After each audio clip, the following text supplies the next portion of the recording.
If you've been waiting on the sidelines for housing prices or interest rates to go down, then this video may not be what you actually want to hear. Or will it be? Housing prices predictions for Washington are actually looking kind of glim for those who are waiting to buy. And there are going to be some articles that I want to share with you that came out showing some predictions of where Washington is going and why waiting may actually cost you. In fact, home prices are projected to keep climbing, and for some of you, delaying your purchase might mean you're going to be priced out for good. And so in today's video, I'm going to share some information with you on why now is the time to buy, what the future market holds, and which types of homes are expected to soar in value. So you're going to want to stick around because this could be the most important real estate decision you're ever going to make. So let's get started right now.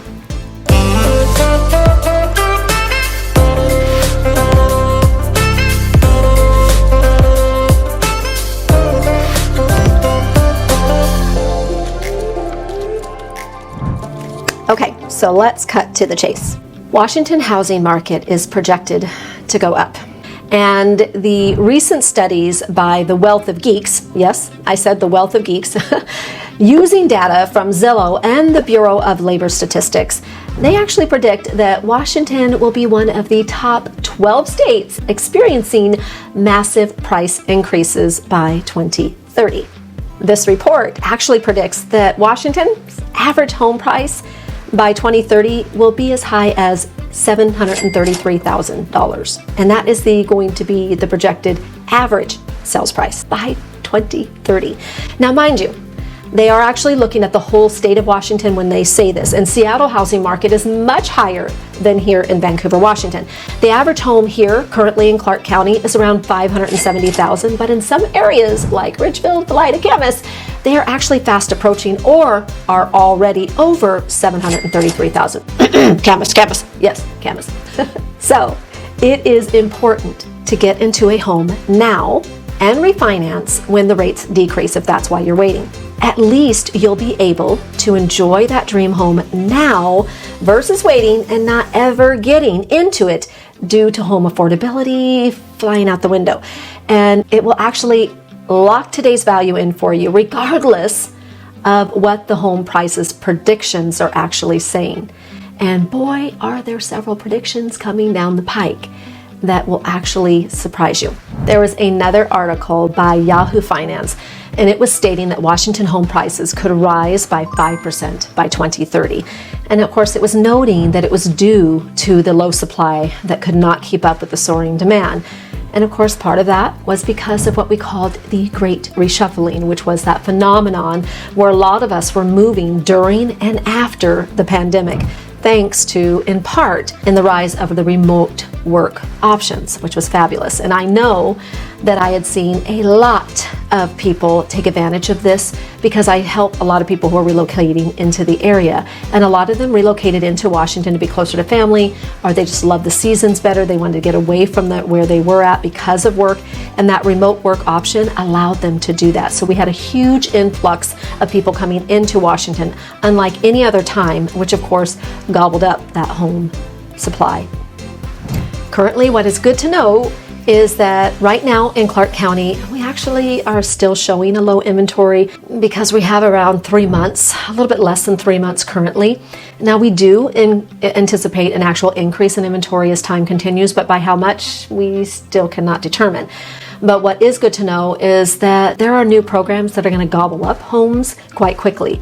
One of them being the latest down payment assistance program. This was given to first-time home buyers that were purchasing under $600,000. Clark County, of course, reopened it up, and it's funding that, of course, like I said, is for first-time home buyers, offering up to $60,000 to, of course, those who qualify. And this is a golden opportunity, but the funds won't last forever. And so if you're serious about buying, I can help you. I can get you where you need to go, get you the information, but you do need to reach out quite quickly because they only provide so much funds, and then once they're gone, they're gone. But what is really important that I want you to know is that with these predictions, and of course the programs that are coming, it will actually be really good to know what types of homes are expected to soar in value this year, so that if you're looking to buy one, you're actually gonna maybe consider one of these. What type of homes should you be looking at? Here are 5 that are the 5 that I have seen an uptake on so far. The first one I've seen is more historic or older bungalow style homes, and that's partly because of their uniqueness. They aren't being built anymore, they're gaining more value, they're also smaller in square footage, and so the value price per square footage is lower, which makes them a little bit more affordable. Then of course there is multifamily housing. Whether it's duplexes, triplexes, or investment properties, these homes actually allow buyers to offset costs by sharing financial responsibility. So I've seen a lot more families or just young strategists that are bringing together their funds and actually doing joint living, even though they're not family, not relatives, not any type of relation, but they're actually just strategically investing together to get into home ownership versus giving somebody else their money. Another one that I've seen is that sustainable and eco-friendly type of home. And this is more of like a green living. It's actually more on the rise. I have a lot more people asking about this. A lot of younger buyers want energy efficient, cost saving homes, kind of like easy maintenance homes, you know, something just very small, simple, kind of minimalist type. And if they're not going for a specific detached because of maybe pricing, that is moving them ideally into the next type of home, which is condos and townhomes.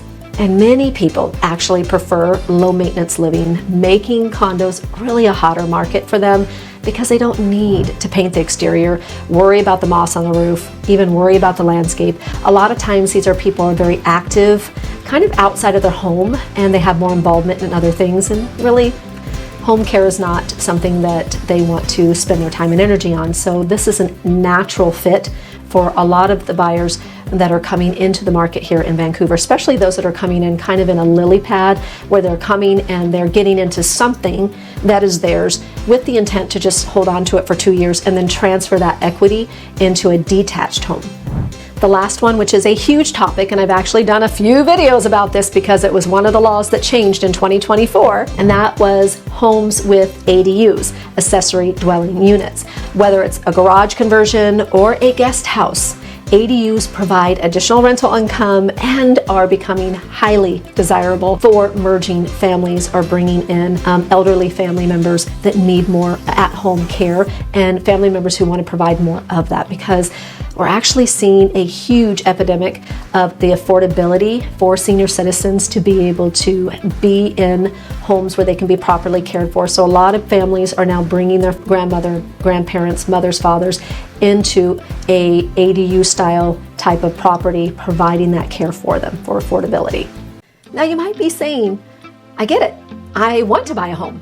Okay, I need to buy a home now. Thank you. I want to do that, but there is limited inventory, Shastine. Well, what kind of agent would I be if I didn't actually give you some things that would help you to know that we can still find you a home even in this type of tension of a market that we have? And that first and foremost starts with having a real estate agent that has methods and ninja ways to locate off-market property owners. While I can't speak for other real estate agents, I know that myself and my team, actually, we have those type of strategies in place, because this is not my first rodeo. I've been in ministry for over 20 years. And so what I've learned is that it's important to actually go out and find those sellers for my clients. And there's many different strategies that we use, and I'm just going to share a couple of them with you. I get more into detail on this when I actually have consultations with my clients on what they need, whether that's price point or direct community, and the strategies that we're going to do that works for them to be able to get into that home that they want and need, whether they are currently out there and available or not. And so first and foremost, one of the things that we do is that we actually send out personalized marketing pieces to maybe a direct community that they're needing or a direct price point. We actually make it real and legitimate by putting the faces, not all the detailed information regarding my clients, but an actual photo of them on it, so that sellers know that it is a real buyer, which allows them to move off of that fence to sell their home directly to my clients, because they're not having to get their home ready for the open market, have to leave their home for every single showing, and it's really hassle-free for them. And so we've been able to marry both my buyers with that seller on the fence beautifully to achieve their goal.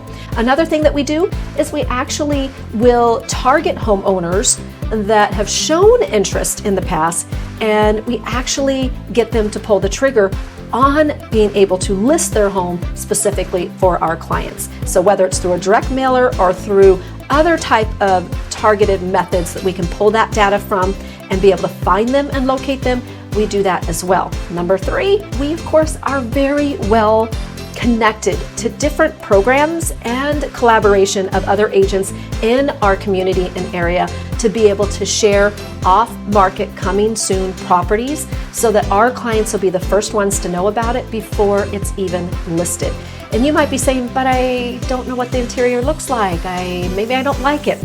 Well, there is ways that we can get you that interior information so that we can paint the clearest picture for you to see whether it should be on that #1 list to take a look at. And so these are just a few things that we do to be able to help our clients in this type of tight market where there's not a lot of inventory. That's why prices are still strong, still high, and yet we need to get our buyers in so that they can get today's prices and be able to enjoy the home now as we're waiting for future things to roll down as far as those interest rates, or maybe just making a different lily pad move into another home that comes up later on. So either way, this is some of the things that we do to be able to solve that problem for you, no matter what type of home fits your lifestyle. The key takeaway here is quite simple. Owning is always better than waiting. You don't have to find your forever home or your forever interest rate, but you do need to start building equity before affordability disappears. At the end of the day, everyone needs a roof over their head. The question is, do you actually want to own it or keep paying somebody else's mortgage? So home prices are rising, and the special programs like the down payment assistance won't be around forever, and neither will today's prices. And so if you're considering buying, reach out to me. I would love to help you find the right home and the right financing options to make that happen. Don't wait for the unknown. Take control of your future. Step into home ownership now and speak to a real estate agent, a knowledgeable real estate agent, to help you begin to navigate and actually strategize to getting into home ownership. So thank you for watching, and until next time, I hope you have a great home buying and selling day.